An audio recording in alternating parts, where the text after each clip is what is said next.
Hello again. As you know, I'm Eli the Computer Guy over here at EliTheComputerGuy.com and EverymanIT.com. Today's class is cleaning an infected Windows PC.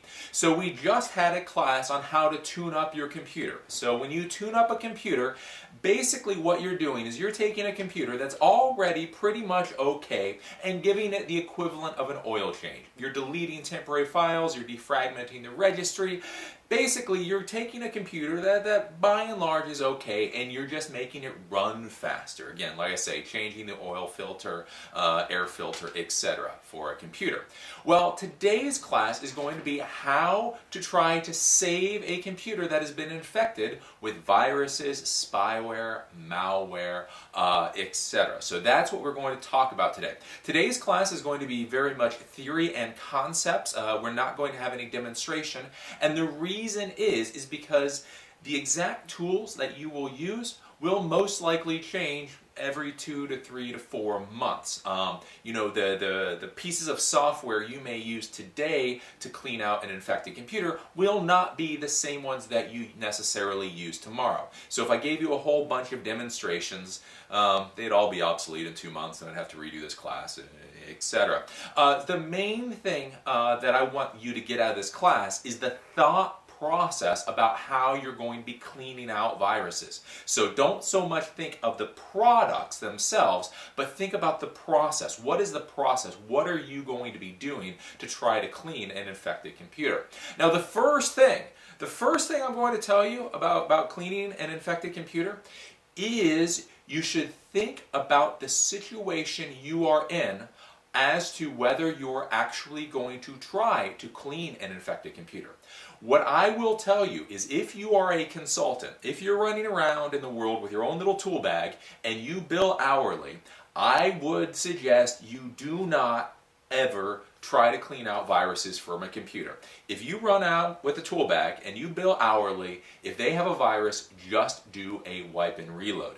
The reason is because nowadays it is very difficult to get rid of viruses, and it's almost impossible to warranty that you will have completely gotten rid of a virus. So as you know, as a consultant, people don't feel so bad about giving you $200 or $300 to fix up their computer, but what they don't want is the next week to have to call you back for another virus or piece of malware, etc. If they're going to pay you $200, they want the problem solved, and if the problem's not solved, it's just going to be horrible. So remember, when you're trying to remove viruses and spyware, I mean, these things are real pains in the asses. I mean, the people that create new viruses are on a level of programming, engineering skill as the people who create QuickBooks and the Windows operating system now. These people are very, very, very, very, very good. So you can do a lot. You can do 2 days worth of work on a computer, and the virus can kind of hide itself somewhere and then come back later. So if you're going to be cleaning out viruses, really the situations where you should do this is if this is for your personal computer or computers within your network, it can be worthwhile because you have the time to work on these computers. If it takes 2 or 3 or 4 days, it may not be a bad thing. If you are an employee, if you're an IT support person in a company and you work 40 hours a week and you get paid for 40 hours a week regardless, it may be worth it for you to try to remove viruses. Or if you have a system that for whatever reason you don't have the operating system disks anymore, you don't have the software disks anymore, etc., you simply cannot do a wipe and reload, then you can try to clean the infections out. But I'm going to tell you again, you know, I push on you guys that you should all be consultants, you should all be billing, you know, $50 to $100 hourly. If you do that and your client has a virus, just wipe and reload it. It'll be better because if you do a wipe and reload, you know the computer will be fixed when you leave. With these viruses now, again, these Estonian hackers, God bless them, they are amazing at what they do. Unfortunately, what they do is create viruses. So like I said, I've seen this time and time again. Remember, I had a shop. We had 1,800 work orders one year, and we always did wipe and reloads because when my employees tried to be nice and tried to just get the viruses out, you know, we do a full, try to clean out the viruses, the computer would come back after a week. We do it some more, computer would come back after a week. All of a sudden, you know, you've had a client come back 3 or 4 times and they are just super pissed off about it. Now, as we're talking about, this is theory and concept. One of the things that you want to do as a professional is you want to come up with your own checklist for how you're going to try to clean infections out of a computer. Remember, you know, we're doing engineering here. You don't always have to fly by the seat of the pants for doing computers. When you're doing things like tune-ups, when you're doing things like cleaning infections out of a computer, it is best to come up with a checklist, and so you know your steps that you're going to take while you're cleaning out the computer. So you can say, the first thing I'm going to do is do CC cleaner and clean out temp files. Then I'm going to do this. Then I'm going to do this. Then I'm going to do this. And you have a nice little checklist. Because again, these viruses can be a real pain in the butt to get rid of. If you've forgotten what you've done, you may have to redo steps, and it's just going to take you a long time. Again, with this, as I've talked about, you know, situational, whether you're going to clean the virus out or just do a wipe and reload, one of the things that you really have to have in your head, even if you are an employee, even if you know, you have all the time in the world, is know when to say when. Some of these viruses, you get some of these rootkits, man, they're just impossible to get out of the computer. They really are. I mean, you would really have to be a software engineer to be able to rip every little piece of the virus out of the computer. So you really, you know, even if you're in the corporate world, you really have to know when to say when. When do you kill this thing? Do you work on it for 1 day, 2 days, a week, 5 weeks? Again, you're an employee, you're getting paid anyway. I'm not going to tell you how long you should be working on the computer, but you should have an idea in your head. You know, if I don't have this computer cleaned up in 3 days, then we're just going to do a wipe and reload regardless.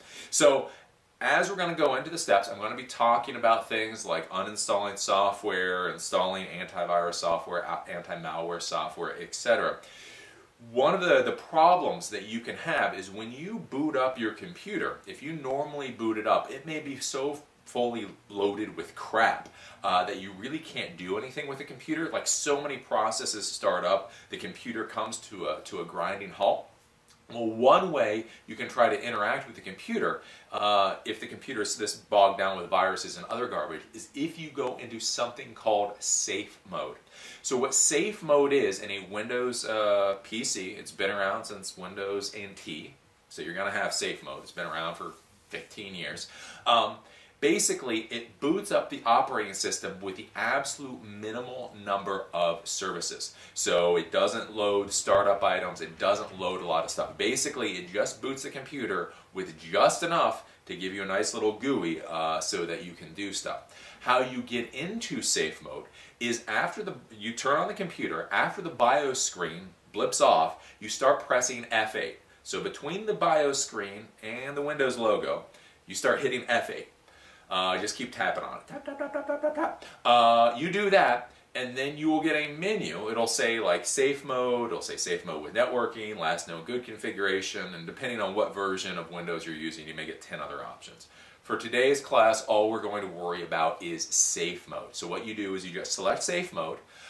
It'll give you an option about whether you really want to do system restore or go into safe mode. You just say you want to go into safe mode, and then that will boot up with the minimum number of resources and services so that you can try to do things. So if you boot up into safe mode, you may then be able to go in and delete files, rename folders, you know, uninstall some software, that kind of stuff.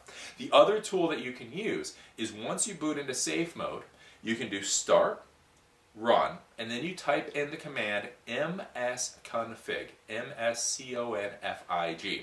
This brings up a tool that allows you to say what services, drivers, etc. you want to have started when the computer starts up normally. So there are some things that you can't do in safe mode. Sometimes you can't uninstall software, sometimes you can't install software. So if you type in msconfig, you can disable all the startup items, the normal programs that start up when the computer starts up. You reboot the computer into the normal mode, and then sometimes you have a chance. Like I say, it won't start as many pieces of software, so you may be able to get in there and be able to do some work on the computer. So those are the basic warnings for cleaning an infected Windows PC. Again, if you are a consultant, if you're running out there with your own little tool bag and you're billing hourly, don't do any of this. Basically, you sit down at the computer, they have a virus, you go, wipe and reload. Do you need data recovery with that? That is what you say. You don't do any of the rest of this. If you are a consultant, all the rest of this is completely and utterly academic. You should never do this.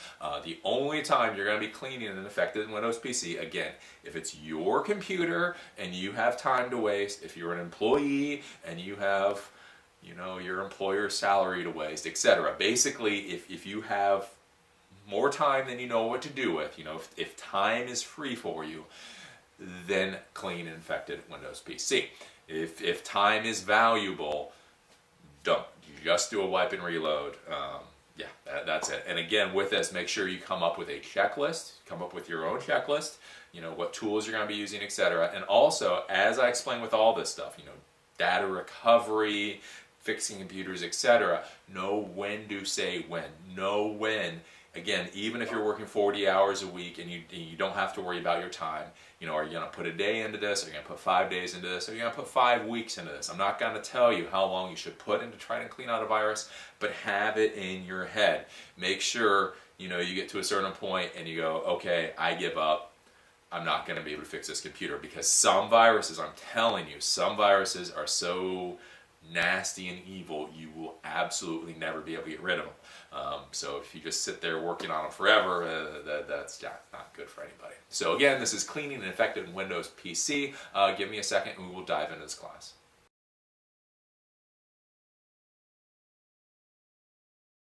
So let's talk about the first steps that you're going to take when you start trying to clean a Windows PC.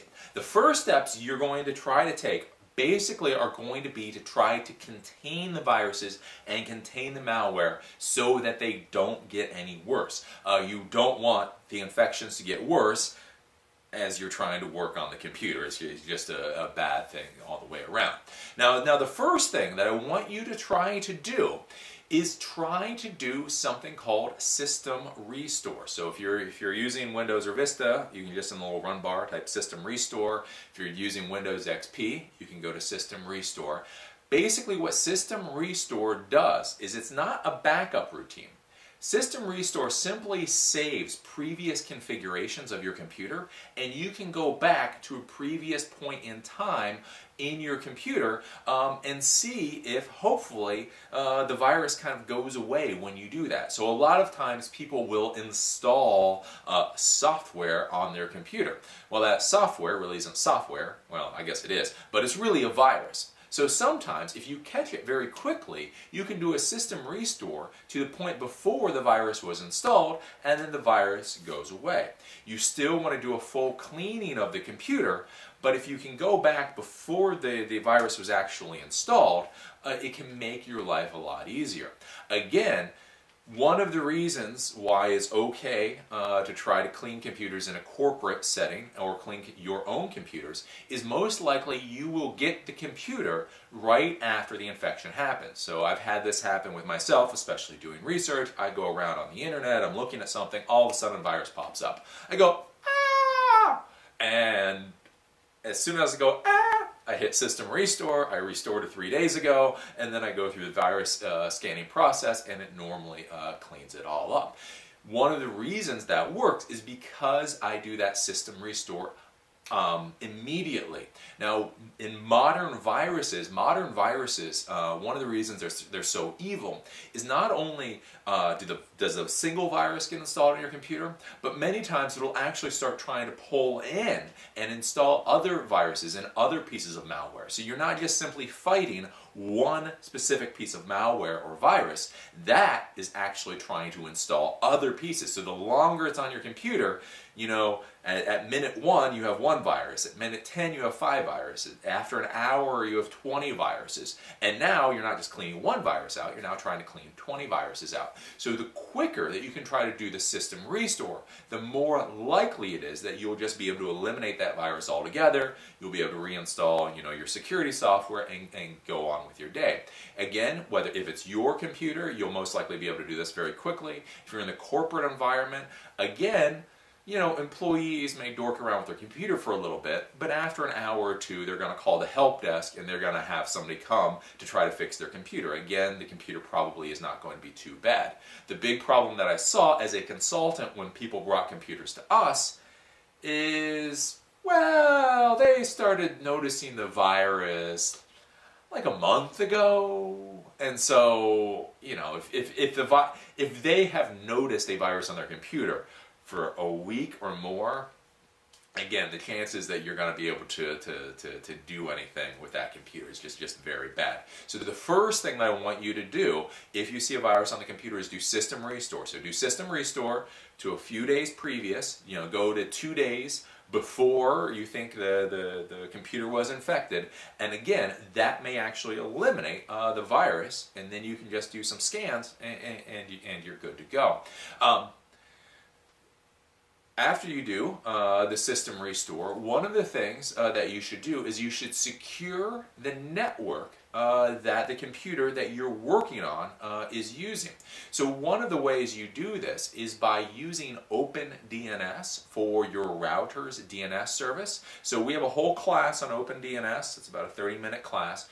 Basically, as you should know, DNS, or domain name services, is how computers map domain names to IP addresses. So basically, if you go to CNN.com, DNS is what turns CNN.com into 208.55.66.1.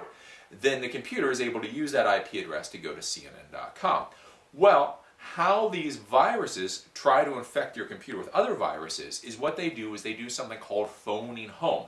Basically, within their configurations, they have domain names, and they try to go out to those domain names and communicate with those home servers. Maybe they try to send data, maybe they try to bring in viruses, etc. So one of the things you want to do is try to stop that process. OpenDNS is a service that tries to block that DNS connection from happening. So basically, OpenDNS, their servers know most of the infected, horrible, evil servers in the world. And so when your computer tries to resolve the DNS setting to those evil servers, it will refuse and not allow that to happen. So again, like if you do something like if you open up Internet Explorer and you may see 50 pop-ups pop up, you know, so you open up Internet Explorer, you've been infected with some kind of porn virus, and so the home page pops up with a porn site and then 20 more pop-ups pop up. Well, each one of those browser windows that opens may try to infect your computer. OpenDNS will block those websites from being able to open. So basically you may get 20 browser windows that open up, but they'll all say domain cannot be found. So what you should be doing is you should plug in OpenDNS to your router and be able to secure the network where you're going to be working on this computer from. Again, we have a 30-minute class on OpenDNS, so go take that class. The next thing that you should do is you should change the password or put a password onto the computer that you're working on.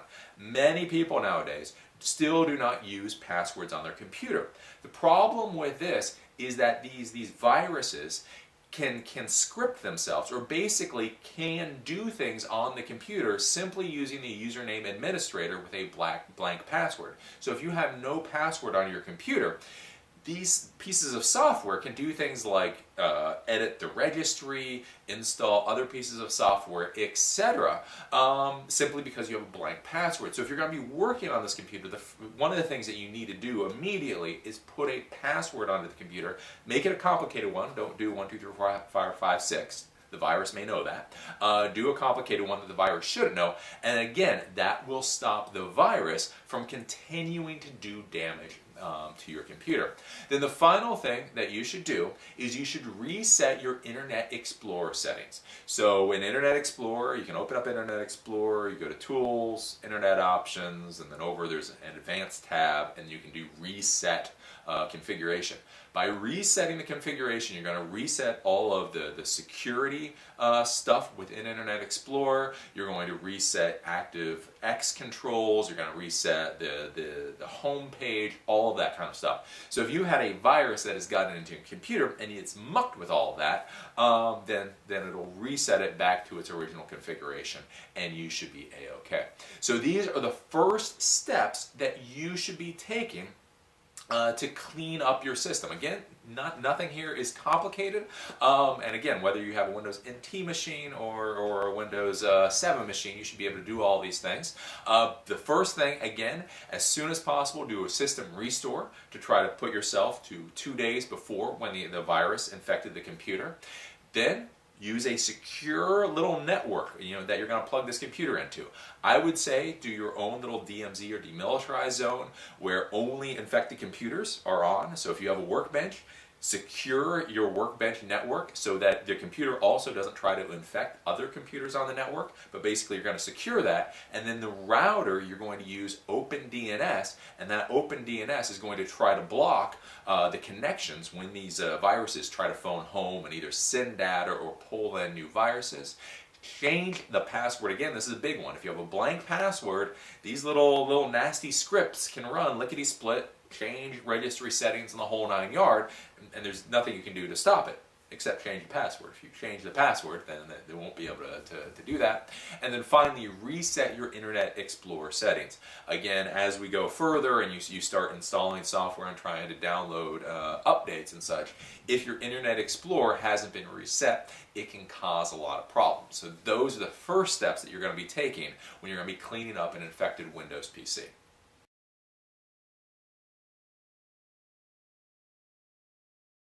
Now the next thing that you're going to do is you're going to uninstall all the crap that is on the computer. Now, it is just horrible. It is horrible what users do to their poor little computers. They just install every possible thing that they find. They're like kids in a candy store when it comes to applications. They're like, oh, let me try this, and let me try this, and let me try this, and let me try this, and let me try this. Many times, not only are the applications that they're installing viruses, but a lot of times the applications and the software that they are installing can just cause problems. As I've talked about, it doesn't take a virus to make a computer crash. It can just be very poorly written software. So, a lot of people, we've had this where they download free Java games. They just have a whole bunch of weird crap on their computer. So what you want to do is you want to go in and you want to uninstall all this crap. So free games, Weather Bug, Weather Dog, I don't know, whatever the name is, just all that free garbage. If you or your client needs it in the future, they can reinstall it then. But while you're trying to clean out the computer, get rid of it. Keep Office, keep Photoshop, keep all of that. But if you're suspicious about it, get rid of it. The client can reinstall it in the future. The next thing, when you're uninstalling all this crapware, is I want you, again, not just the crapware, not just the toolbars, make sure to get rid of all those toolbars. Toolbars are horrible as pieces of malware. Basically, they do redirection for Internet Explorer. They can just cause a whole bunch of problems. But beyond that, I actually want you to uninstall all the security software on the computer. Security software is much like condoms. One is good. 2, 3, 4, 5 actually makes it worse. You kind of want to think about security software the way you think about contraception. So one condom and one woman on the pill, that's a benefit. That works. So there's less likely that you're going to pop out a kid. Having 2 or 3 condoms is just going to be a mess, and nobody's going to be happy, and she's probably never going to sleep with you again. So what I want you to do is I want you to go in and uninstall all the security software that your client has probably put on the computer. Now, the first thing that you have to realize is every piece of security software can cause problems unto itself. So like firewall software can be horrible. It can shut down ports. It can cause all kinds of problems. Misconfigured antivirus software can cause a whole bunch of issues. As I tell everybody, Norton Internet Security Suite, oh, it's just painful. It's just horrible. I've made so much money off of Norton Internet Security Suite. It is horrible. So I want you to go in and I want you to uninstall all of it. Uninstall McAfee, AVG, Microsoft Security Essentials, WebRoot, Spy Sweeper, tune-up software. So, if they have 3 or 4 different types of pieces of tune-up software, get all of that off of there. The reason is because all of this software is going to be trying to do changes to the configurations of your computer. And those changes may or may not be good. Just because the client spent $80 on a piece of tune-up software doesn't mean that tune-up software is worth a damn, and doesn't mean it's not causing problems to the computer. The other thing is I've seen you can have multiple pieces of anti-spyware software on your computer. You should never have multiple pieces of antivirus software on your computer. So you should never have Norton and McAfee, or McAfee and AVG, or Norton and Kaspersky, or Kaspersky and AVG. Never have 2 pieces of antivirus software on your computer. The reason is very, very, very, very simple. There's something called heuristic testing. What heuristic testing means in the antivirus world is antivirus software used to simply look for specific files. So it would look like for a file called virus.dat. If it saw that, then it would delete virus.dat. Now, heuristic detection looks for overall patterns that looks to be like a virus. So if files get deleted or renamed or changed automatically, that looks like a virus. That's also what antivirus software does when it quarantines files or when it finds viruses. So you can have it where McAfee will be scanning your computer, and then Norton will be doing something, and then McAfee thinks Norton is the virus, and so it starts attacking Norton, and Norton thinks McAfee's the virus, and it starts attacking McAfee, and then everything just dies and goes to hell. This goes back to the whole condom thing. Only use one. So on your computer, again, in this class, I'm not going to argue about which piece of antivirus software you should use. That's up to you. I like Microsoft Security Essentials, but you should only use one. Only use Norton. Only use McAfee. Only use Kaspersky or AVG or Panda or Microsoft Security Essentials. Whatever the hell you use, only use one. Make sure there's only one piece of antivirus software on your computer. Now, many times you will find that antivirus software will not uninstall cleanly. So there's a big problem. I've seen this a lot with Norton, a little bit with McAfee, and even less with Kaspersky, where even when you uninstall the security software, you're still having problems because specific configurations have not been removed from the computer. So with Norton, you uninstall Norton, but there's still firewall settings stuck in that computer, and you still can't do the things that you need to do.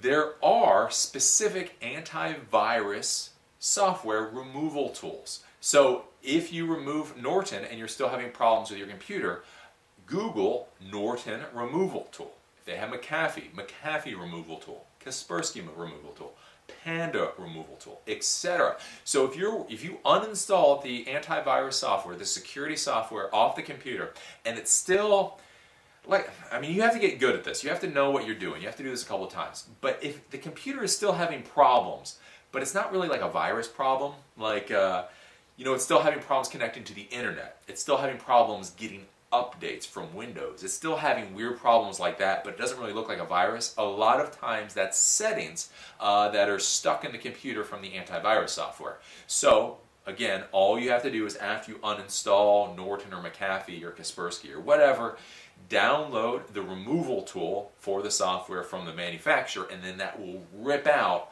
all those extra settings. Again, I've seen this with Norton, where when you try to run the uninstaller will just fail for some reason.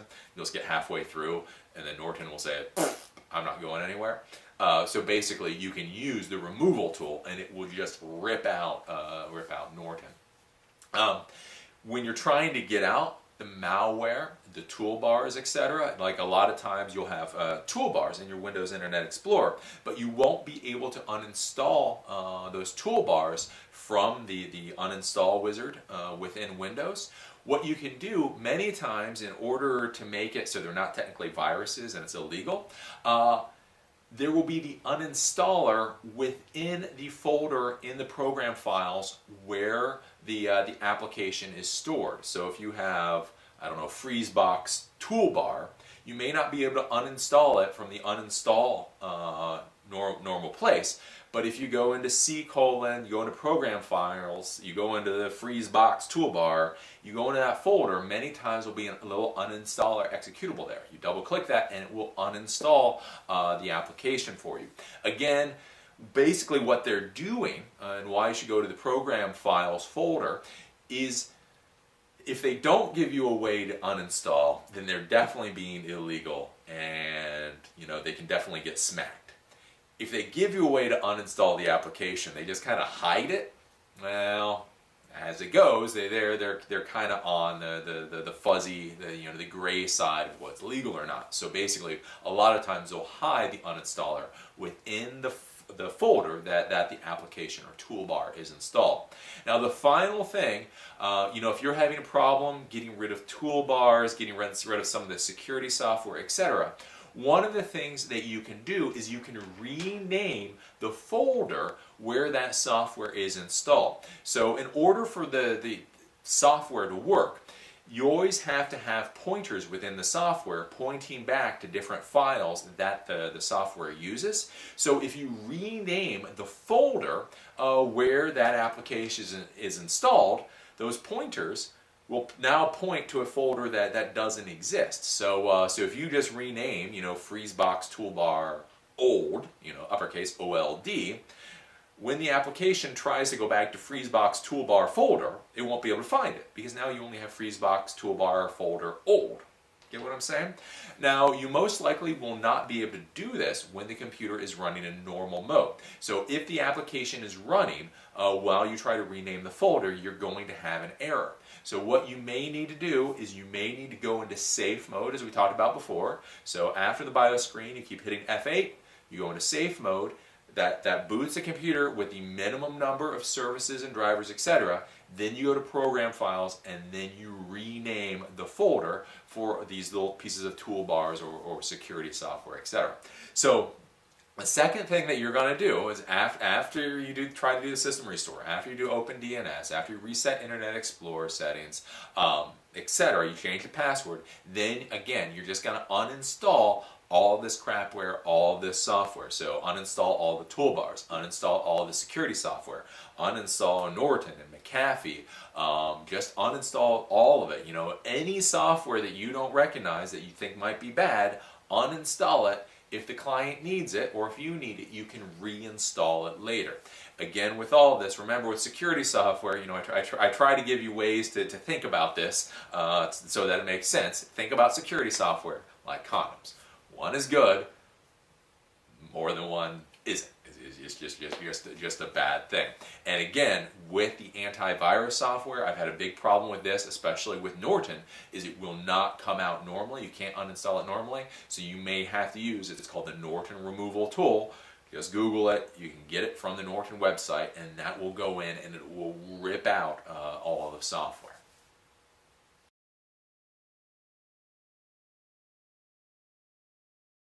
So once you've uninstalled all the crapware, the antivirus software, all that on your computer, the next thing you're going to do is you're going to do a very quick tune-up of the computer. So with the tune-up, we had a full class, we had a 30-minute class on tune-up, but basically what you're going to do is you're going to go in, you're going to clean up the temporary files, you're going to disable startup items, and you're going to defragment the registry. And you're going to use this with a piece of software like CCleaner. So CCleaner is a free piece of tune-up software you can use. Again, the little PC tune-up class we had talks all about it.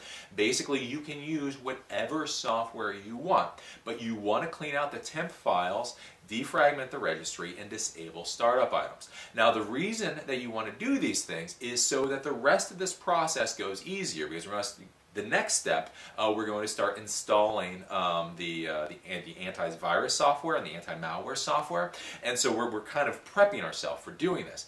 Now, when we install the antivirus software, the security software, and it runs its scan, it's going to scan every single file in the computer. Now, if you have a bunch of temp files that you don't care about, it's still going to scan those files. As I've talked about, I have seen clients with 10, 20, even 50 gigs of temporary files. If you keep those temporary files on your computer, when you run the virus scan, it's going to scan all those files, even though you don't care about them. So you might as well delete them now. So what you'll need to do is you'll need to go out, get CCleaner, CCleaner, you can get it from ccleaner.com or whatever piece of tune-up software you want to use. The first thing you're going to do is you're going to go in and you're going to clean out all the temporary files. So that'll get rid of all those files, so when the virus scan runs, you're not going to scan files you don't need to scan. The next thing you're going to do is you're going to do something called defragmenting the registry. So the registry is the database on a Windows computer that contains most of the configurations for the operating system and most of the software that is on your computer. The problem is, in the Windows world, I do not know why, even now with Windows 7, this isn't from way old back when, even now with Windows 7, Windows does not clean up the registry very well. When you uninstall software, a lot of times, it keeps parts of that software in the registry. So by defragmenting the registry, it'll go through and it'll clean out all the crap that is in the registry. This will make your system just run a lot better in general. And since we're doing all these virus scans and everything, it'll just make your life easier. The final thing is I want you to go in and disable the startup items that you don't need to have run when your computer boots up. So again, we talked about things like WeatherBug, just all this little crap software. Those pieces of software will try to start when your computer boots up. You don't know whether that software is just dorky little software or whether that software is actually not only doing something but also bringing in viruses, bringing in malware, etc. So you want to try to disable anything that you don't recognize. I would say that the only things you don't disable are printer software and security software. That's what I would say is the only things you shouldn't disable. You can decide, but you want to disable as many startup items as possible. It'll make your computer run quicker just in general, and again, if there's some little malicious piece of software that you've missed, you'll be able to make sure that it doesn't start when the rest of the computer starts. So that's the next thing you're going to be doing is a tune-up. Again, clean out the temporary files, defragment the registry, disable the startup items. I would say use a piece of software called CCleaner, but again, there's a lot of different software out there. You can use whatever you like.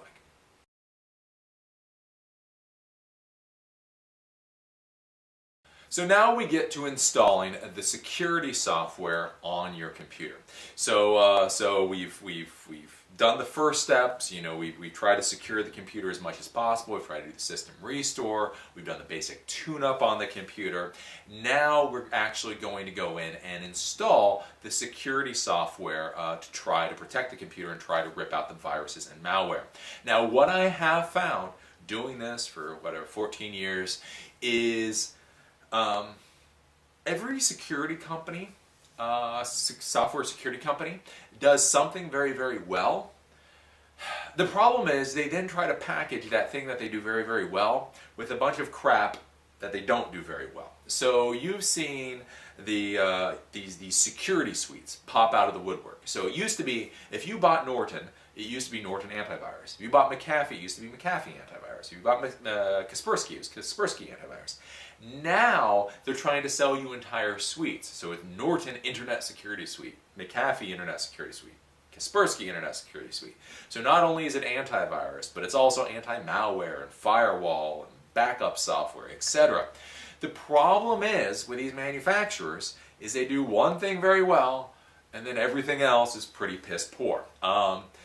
And it can cause problems. So what I would suggest you do is you always try to find the best in class or what is going to do best for you. So with me, I always install antivirus software from one manufacturer, anti-malware software from another manufacturer, and frankly I leave the firewall as Windows firewall.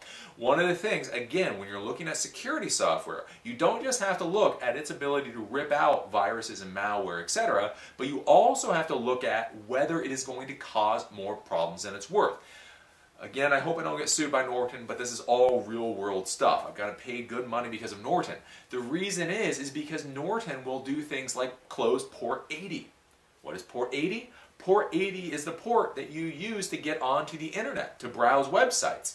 So I've had clients call me up, I can't get on the internet, I need to get on the internet now. You know, I run out there at $100 an hour, I sit down at their computer, I say, oh, you have Norton Internet Security Suite. You know, I right click, I do whatever, I reopen port 80, and now they're back on the internet. And they say, well, why did port 80 get closed? I don't know. Norton just decided to close port 80 today. Again, with some of this networking communication, I've seen Norton shut down printers. Because printing USB is actually a form of network communication, and so I've seen it shut down that part of network communication.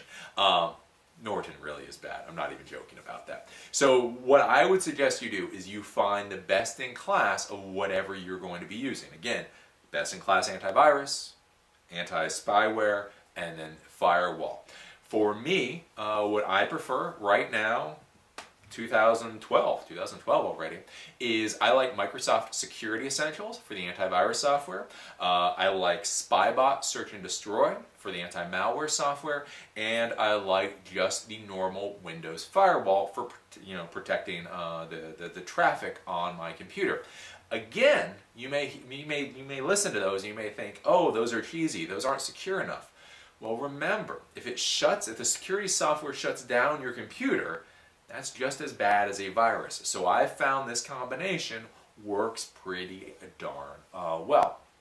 So what you're going to do after you've done everything else is you're going to find whatever piece of antivirus software you want to use, you're going to install that. You're going to find whatever piece of anti-malware software that you're going to use, then you're going to install that. Again, the firewall, and you're going to install that. With the anti-malware software, even some of the antivirus software, right at this time, we're not going to do a scan yet, we're not going to do a scan yet, but you may have the ability to do something called immunizing your system. So like with Spybot Search and Destroy, they have an option to immunize a system.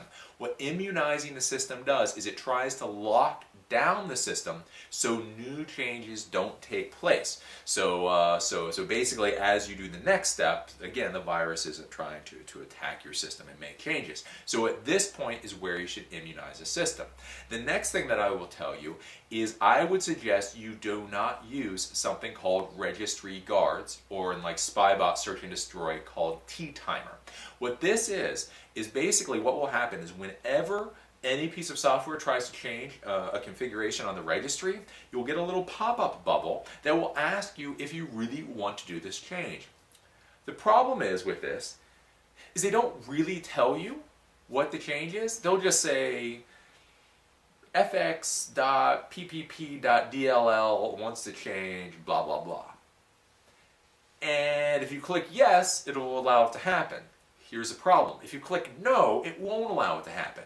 But the problem is, you don't even know what the hell it's talking about. So more times than is good, I have seen where you click no on something and then a change doesn't happen. So if you're trying to install updates, the registry guard or T-timer, whatever it's called, will block those registry changes, and then it's just horrible. Then it's just evil. So when you install the antivirus software, the anti-malware software, I would disable the registry guards. Again, in Spybot, it's called T-timer. In McAfee, it was called registry guard. I'm sure Norton has their thing. I would disable it. Again, not that it's not theoretically a good idea. Not that it doesn't work beautifully. The problem is, it really is going to basically say, gobbledygook is about to change something to gobbledygook. Do you want this to happen? And it's Russian roulette on what you choose. If it's a virus and you say no, then that's good. You just protected your computer. But if it's a normal, average routine running on your computer and you say no, you may cause more problems than you realize, and it will just be all bad. So these are my thoughts on installing the security software. Again, I would say pick best of class for whatever you're going to use. Whatever you do, only install one piece of antivirus software. McAfee, Norton, Kaspersky, Panda, AVG, Foxprop, whatever it is. Whatever you decide, only pick one, because they will attack each other. Anti-malware software, Spybot Search and Destroy, Adewale, Malwarebytes, etc. I would generally say only install one of those. You can install more, but remember, the more security software you install, the more problems that security-based software may end up causing you. And again, I would say, with firewall software is very good if you know exactly what you're doing.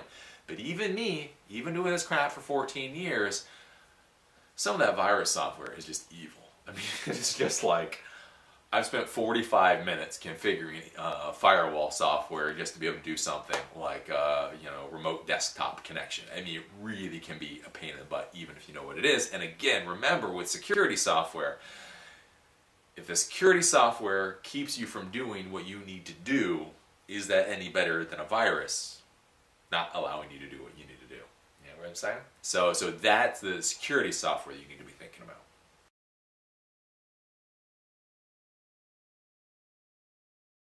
So now after you've installed the security software, the next thing that you're going to need to do is install all the software updates for your computer. So a lot of times viruses, malware, they exploit weaknesses in the operating system or in software that's installed on your computer. Well, the manufacturers of software many times will come up with fixes for those weaknesses, and if you install those fixes, then the virus just doesn't work anymore. Even if it's still on your computer, it no longer has the hole to exploit, and so it's just kind of sitting there twiddling its thumbs, and for all intents and purposes, it's dead. So the first thing that you're going to do is you need to install all the Microsoft updates. So this is all the Windows updates, all the Office updates, etc. You want to bring that computer all the way up to whatever the current updates are. This may take a while. If you have to download all these updates, you can take 4 to 6 hours depending on what state your computer is in. But basically you're going to be installing the service packs, all of that stuff. The reason you want to install all the Microsoft updates first is many times when you go to install other updates, they require components within Windows to be updated.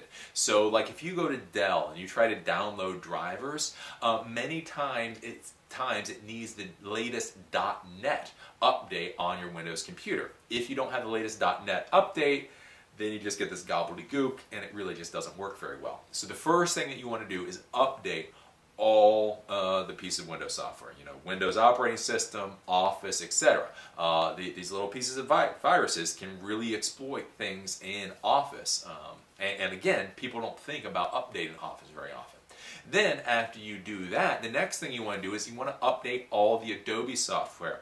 I do own a lot of Apple Mac stuff. I am not a Mac fanboy though. I don't particularly like the pretension of the Mac world, but one thing that I will say for Steve Jobs is he was correct to hate Adobe with a passion. Adobe Flash and Adobe Reader has major holes. Basically, you can have a very secure system and have that secure system be able to get hacked through outdated Flash and through outdated Adobe Reader. It really is true. It's not just Steve Jobs being Steve Jobs. He was right that Adobe is an insecure mess in a lot of ways. I like Flash, I like Reader, but it's insecure. So one of the things you're going to need to do is you're going to need to update the Adobe Reader software, the Adobe Flash software, and any other Adobe software on the computer. These can be ways that viruses and malware can exploit your system. The next thing that you need to do is you need to install the latest version of Java. I saw this a lot a few years ago, where Java is one of those things where a lot of people need it once and then they never use it again.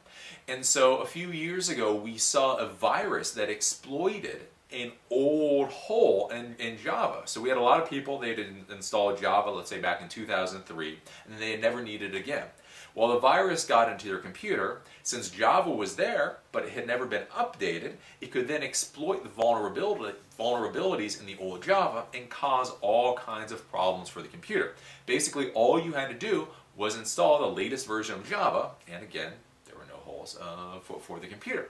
So with Java, with Adobe, you also go in, do QuickBooks, iTunes, any pieces of software that your client is going to be using that they have updates for, you should update the software. Again, if you don't update it, you should probably uninstall it. It's going to update or uninstall. So if they have iTunes, update to the latest iTunes. If they have QuickBooks, update to the latest QuickBooks.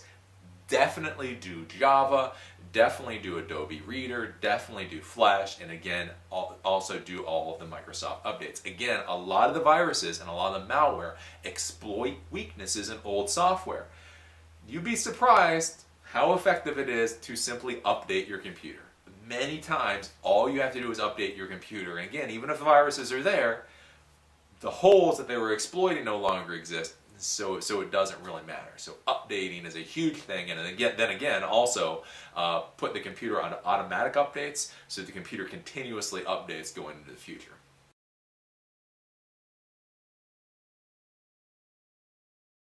So now that you have updated the computer, so you've updated the operating system, you've updated Office, you've updated Word, Perfect if they have it, they've updated QuickBooks and Adobe and Java and iTunes, etc.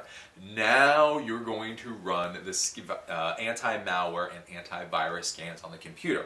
You can run these scans simultaneously. So I would say if you install Microsoft Security Essentials, you can run a full scan at the exact same time you're running a full scan of SpyBot Search and Destroy.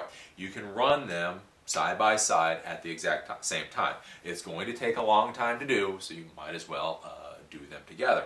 So at this point, run full scans. Again, you're going to have the option of quick scan many times or full scan.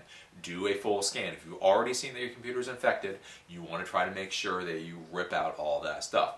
It may ask if you need to reboot the computer, so you may need to reboot the computer, and you may need to run the scans more than once. But you should run the scans, and at this point, cross your fingers, your computer should be fixed.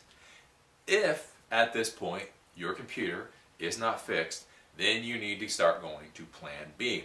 At this point, you need to start trying to find security software that may be able to rip out whatever virus or malware is on your computer.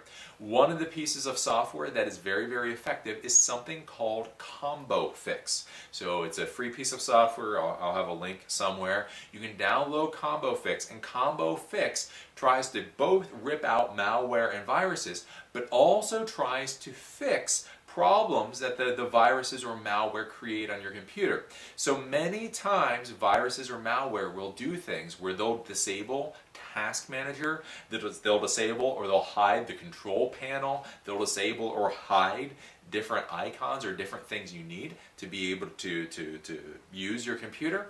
Combo Fix will try to bring all of those back. So basically, if Task Manager is grayed out, many times Combo Fix will be able to ungray out the Task Manager, etc.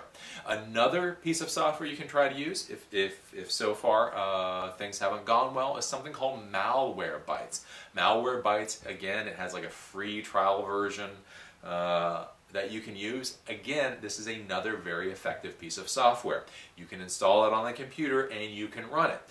See if that cleans out the viruses that are still there. If that doesn't work, then just go onto Google, frankly, and start searching and seeing what you can do to try to fix your computer.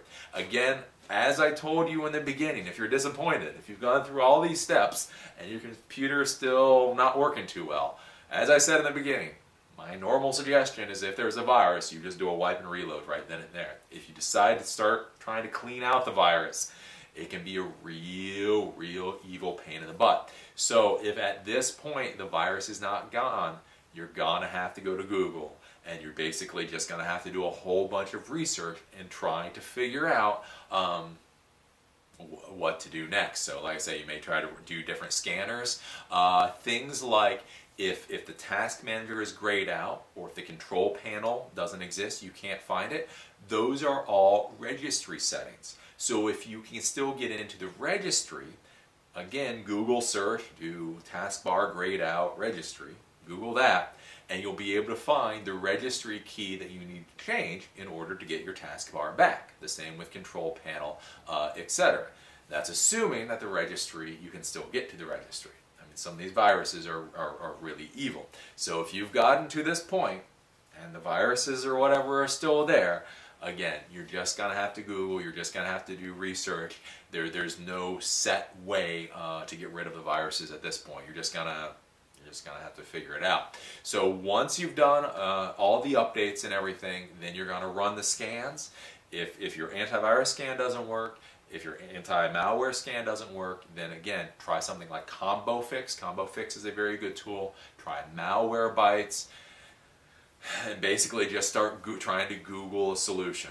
Like I say, I mean, this happens a lot. It's why I suggest that you don't even try to clean out an infected computer. But if you have to, for whatever reason, like I say, if this is a server and you simply don't have the software anymore, then at this point you're just going to have to start Googling and figuring it out.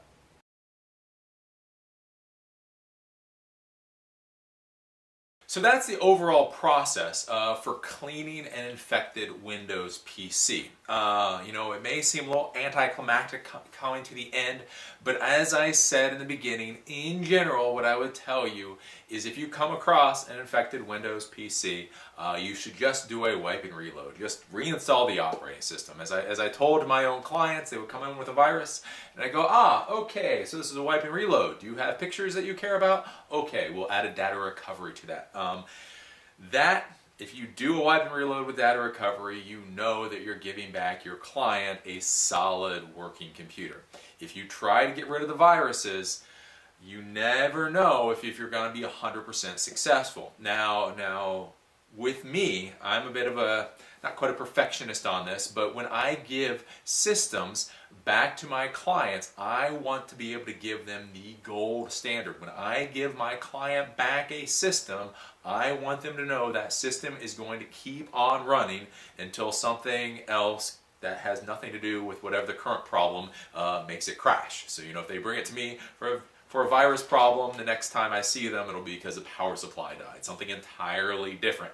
I don't want to fix a virus problem and then the next week have to fix it again. You'll hear a lot of technicians go, Eli doesn't know what he's talking about. I can clean viruses, no problem. And to an extent, they are correct. You can clean viruses out of the computer, make computers function properly 80 to 90% of the time.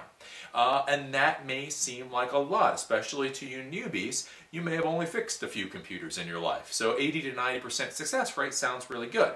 Well, in the real world, when you're in there and all you're doing is pounding out computers day in, day out, having 1 or 2 computers fail out of every 10 becomes a significant number, becomes a significant problem. So if you are a consultant and you're running around with your little tool bag charging $100 an hour, and you know 1 out of every 10 times you don't fix the problem, that means 1 out of every 10 clients is going to become irritated with you, and it's just going to get bad. It's just going to get evil. So what I would say is do a wipe and if there's a virus, do a wipe and reload.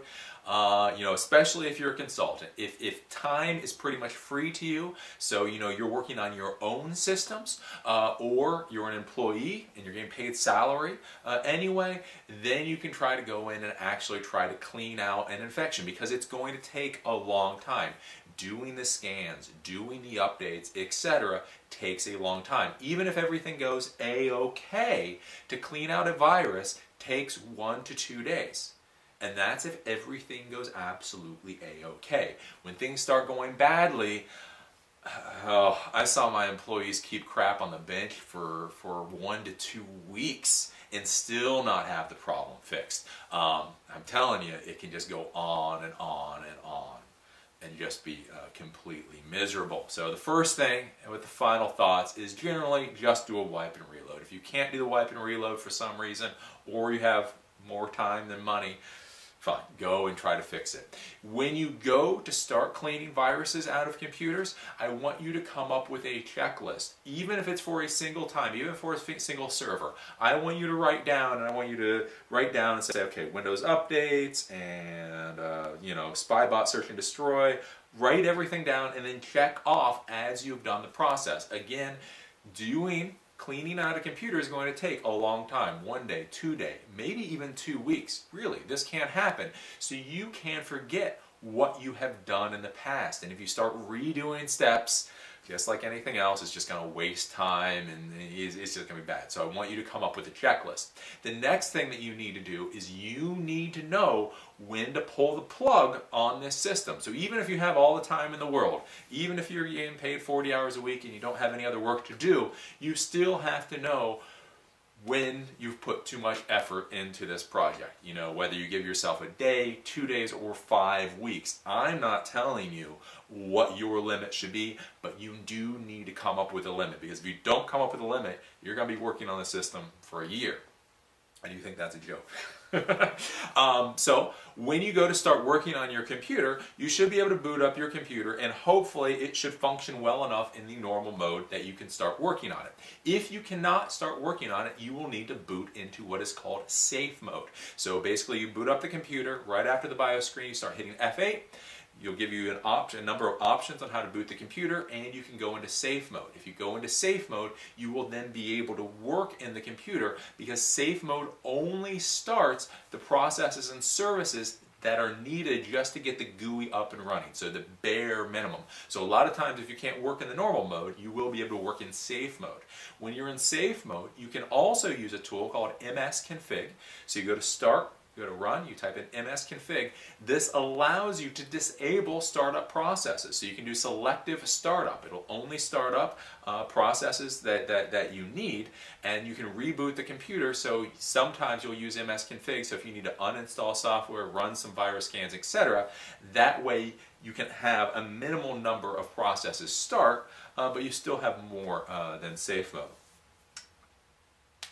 Once you put the computer on the bench, you're going to need to secure the computer to try to make sure nothing gets worse than it is now. Again, the nice thing is if it's your computer, or if you're in an employee relationship, you will most likely get the problem while it is still very new. Somebody will have a problem, or you'll have a problem, you'll immediately know you have a virus, and so you can do what is called system restore. So you do system restore.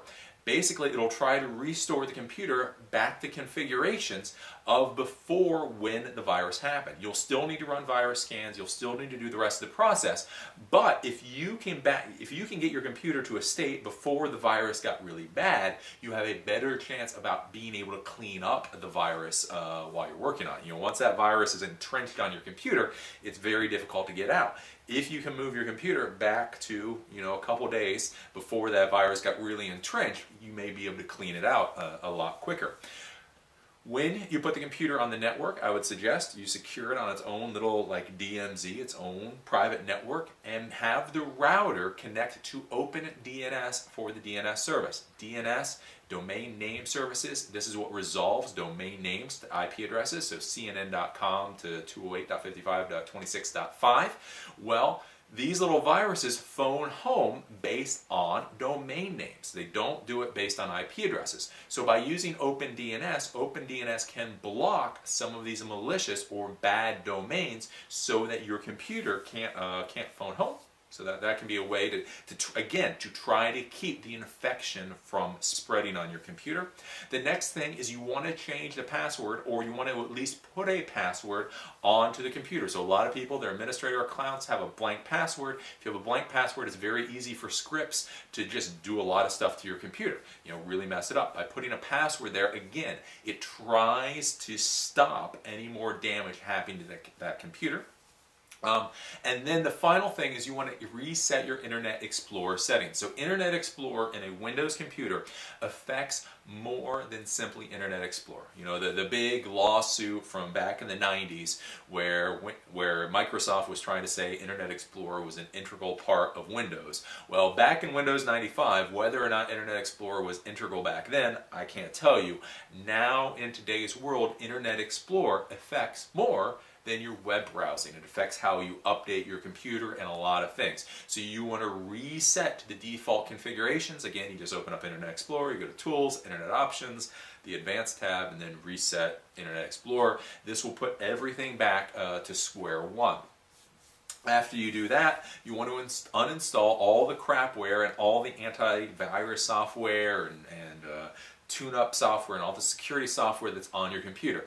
All of this software can actually cause problems. So you want to get rid of all the toolbars, anti-spyware stuff, Java games, all the garbage that people put onto their computers. And I'm also saying that you should get rid of all the security software as it is right now. The reason is the security software may be corrupted, and especially with clients or even employees, a lot of times they install just a stupid amount of security software on their computer. They'll install multiple antivirus software. They'll install 5 different types of tune-up software, etc. Well, all of these pieces of software change configurations on your computers. Sometimes good, sometimes bad. And so a lot of times they'll change the configurations and cause problems on your computer. So I would suggest you should have one piece of software for what you like. One antivirus software, one anti-malware software, and one firewall software. I suggest Microsoft Security Essentials for antivirus, Spybot Search and Destroy for spyware, and I just like Windows Firewall for the firewall software. Again, if your security software causes more problems than it helps, then is it really any better than the virus? Again, too, is you only want one antivirus software, piece of antivirus software on your computer. You can technically have multiple tune-up pieces of software, but antivirus software will attack other antivirus software and will crash the system. So McAfee will attack Norton, Norton will attack Kaspersky, Kaspersky will attack Panda, and it can cause all kinds of havoc. So antivirus software, again, is like condoms. One is good, 2 don't work so well. When you go to uninstall antivirus software, sometimes it does not uninstall properly. So again, remember those removal tools. Norton is huge for this. I've used the Norton removal tool hundreds of times. Literally. You'll try to uninstall Norton and it will just fail in the middle for some reason.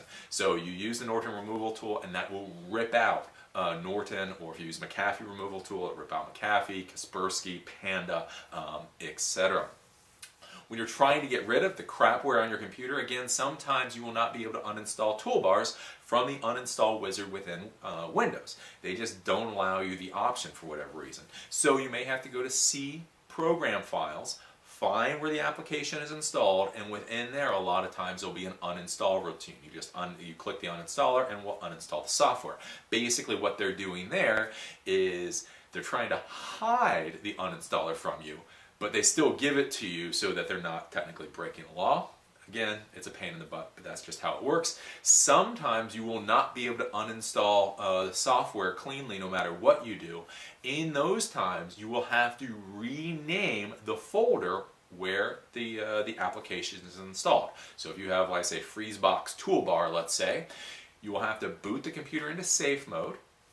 You have to go to Program Files, find FreezeBox Toolbar, and then rename it FreezeBox Toolbar Old. The reason is when the application tries to start, it'll try to go to the original folder name. That folder name has been changed. It won't be able to start. and therefore the application won't start for you. So after that, you're going to want to do the basic tune-up of your computer. Again, this is where you clean out all the temp files, you defragment the registry, and you disable startup items. The big thing is cleaning out temp files. When you go to run the antivirus scans, if there's all those temp files there, it's going to scan the temp files. If you have 50 gigs of temp files, it's going to scan 50 gigs of temp files. Is there any point to that? No. So just delete the temp files, and then you don't have to waste time. Defragmenting the registry, again, is just a good idea, and then disabling startup items, because again, if you have the scrapware, you have the spyware, simply by disabling in the startup, a lot of times that will save you problems. The next thing that you need to do is, again, do all of the updates for your computers. Update Windows, so the Windows operating system, Office, etc.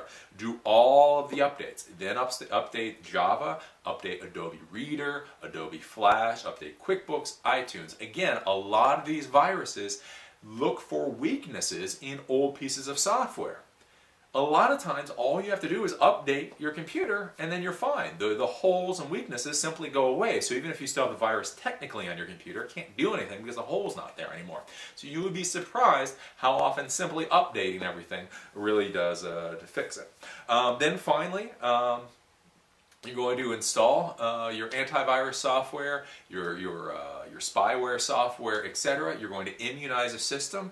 Again, I don't want you using Registry Guard. So like in McAfee, it's called Registry Guard. In Spybot, it's called T-Timer.